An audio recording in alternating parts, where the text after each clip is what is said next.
ওর ব্যাগের মধ্যে কি জানি এতটুকু লম্বা দাঁড়ানো একটা জিনিস ছিল কি আমি জানি না, ওর ব্যাগে নিয়ে সে ঘুরে, সে কীরকম মেয়ে এগুলো নিয়ে ব্যাগে নিয়ে ঘুরে, ওইটা ওর ব্যাগের থেকে বাইর করছে, বাইর করে ওর হাত এভাবে পুষাইছে।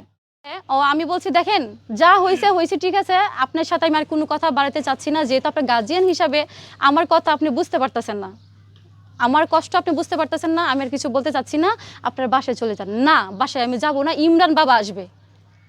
আমার হাজব্যান্ডকে বলতেছে, আর ওর মার মুখে মানে মানে যে কেউ যে কোনো পুরুষ বাবা ছাড়া ডাক দিব না, বাবা শুধু বাবা, বুঝছেন, শুধু বাবা বলে।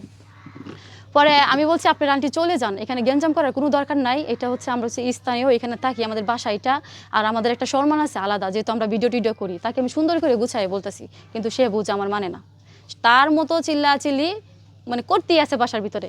সে হাত তাফায়া মানে মনে হচ্ছে আমাদের টেবিল সে ভাঙ্গে লাইতেছে, সে ওয়ালের মধ্যে হাত ভাঙ্গে লাইতেছে, সব আমার মানে আমার চোখের সামনে যা হইতেছে তাই আমি বলতেছি।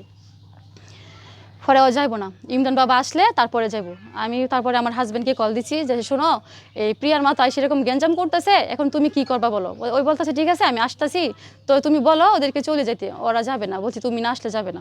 ওরা ওই ইমরান ওই আসছে আমাদের বাসায়, আসলে পরে বলতেছে প্রিয়ার মা বলতেছে দেখো তোমার এই বউ কী বলে আমারে, মানে ওর মা বলতেছে দেখো তোমার বউ কী বলতেছে, এত অভদ্র এত বেয়াদব আমারে বলতেছে। আমি কেন আনছি, আমি কী করছি, আমি তো সামান্য বাধা দিছি, যে আমি একজন ওয়াইফ হিসাবে আমি বাধা দিতে পারি। যদি আপনার মেয়ের হাজব্যান্ডকে যদি আমি কলে ডিস্টার্ব করি, আমাকে কি হয়েছে মানে চুম্মা দিবে, অবশ্যই সে আমাকে বলবে যে কেন কথা বলো, আমি তো উত্তর দিতে পারবো না। তখন আমি তো জানতেছি যে তারে একটা সিস্টেমে ফালানোর জন্য আমি এটা করতেছি। তারপরে আসছে ইমরান বলতেছে আপনি আমাদের বাসা কেন আসছেন, যেহেতু কান্নাকাটি আমার দেখতেছে, ওরা এসে গ্যাঞ্জাম করতেছে। পরে আমার হাজব্যান্ড একটা ভিডিও করছে, ভিডিও ধরে বলতেছে আপনি আমাদের বাসা কেন আসছেন, একটা ভিডিও দেখেন, একটা ফুটেজ আছে, কেন আসছেন, দমকায় বলতেছে, রাগে বলতেছে ইমরানে। পরে ওরে আমরা সবাই সামলানোর পরে এই প্রিয়ার হাতে যেটা মোবাইল ছিল, আইফোন ছিল, আমি বলছি দেখো তোমার মোবাইলটা আমাকে একটু দাও, আমি দেখবো তুমি কি কি মেসেজ করছো, তুমি তো বলছো কথা বলছো না। আমি বারবার বলার পরে তুমি আমাকে হুমকি দিচ্ছ যে তুমি বলছো যে আমি কথা বলছি না, যদি এর থেকে বেশি বাড়াবাড়ি করেন তা আপনার কপালে খারাপ আছে। আমার বলতেছে আমি কি খারাপ করবা তুমি, তুমি মোবাইলটা দাও, আমি প্রমাণ তোমাকে সহ দেখাই। পরে আমার মোবাইল দেয় না 15 মিনিট, আধা ঘন্টা 2 ঘন্টা 3 ঘন্টার কি জানি লক লাগাই রাখছে, মোবাইল খুলে না। পরে ওর মোবাইলটা আমাদের যে আমরা কিছু মানুষ আছি, ওর মোবাইলটা আমরা ওর হাত থেকে কোনোভাবে নিছি শুধু দেখার জন্য, ওর মোবাইল দিতে চাই না, আর মোবাইল লক খুলবে না। জোর জবস্তি করে আমরা সবাই হাত থেকে ওর এটা নিয়ে যাই, যেহেতু হাত কাইটে লাইতেছে।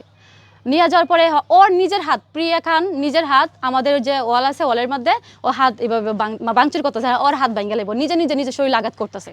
তো এইগুলো তো দেখে আমরা ভিডিও করতে পারি না, আমরা তো মানুষ, ওরা হয়তো সাধারণ মানুষ না, কিন্তু আমরা সাধারণ মানুষ, যে একটা মানুষ আমাদের চোখের সামনে এরকম করতেছে, আমরা কীভাবে এটা ভিডিও করব।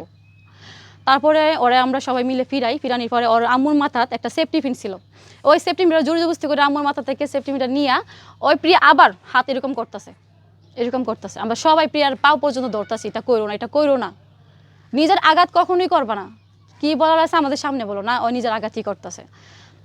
তারপরে অনেক কথা টথা এখানে হয়েছে, তারপর ওর মা সমাধানে আসতেছে না আসলে পরে 2 ঘন্টার মতো আমাদের বাসায় ছিল, অনেক গ্যাঞ্জাম চিল্লাচিল্লি অনেক কিছু হয়েছে। পরে ওদেরকে আমরা বাসায় মানে আমাদের যে কিছু লোক আছিল, ভাই ব্রাদার বা সবাই আছিল, বলছি দেখো ওরা তো বেশি পাগলামি করতেছে, তো ওদেরকে যায় তুমি দিয়ে আসো। আবার এর মধ্যে একটা ব্যাপার আছে, ব্যাপারটা হচ্ছে ওই প্রিয়া খান ঘুমের ওষুধ পাইছে এদুঙ্গার রাত্রে, ইমরান বিপি কল ধরে নাই, যেহেতু ইমরান বিপি কল ধরছে না, ওই একটা ফেক আইডি খুলছে একটা সেলের একটা নাম দিয়া, যেহেতু আমি ওয়াইফ, আমি যেহেতু ইমরানের ওয়াইফ, ওর যে একটা ওর প্রিয়া খান নামে একটা আইডি আছে, যেহেতু আমি দেখে ফেলবো ওই মেসেজ করলে, ওই নিজে কী করছে একটা এই ছেলেদের নামে একটা আইডি খুলছে। আইডিটা খোলার পরে এই আইডি দিয়ে সমানে কল, কি ব্যাপার এত কল কেন আসে।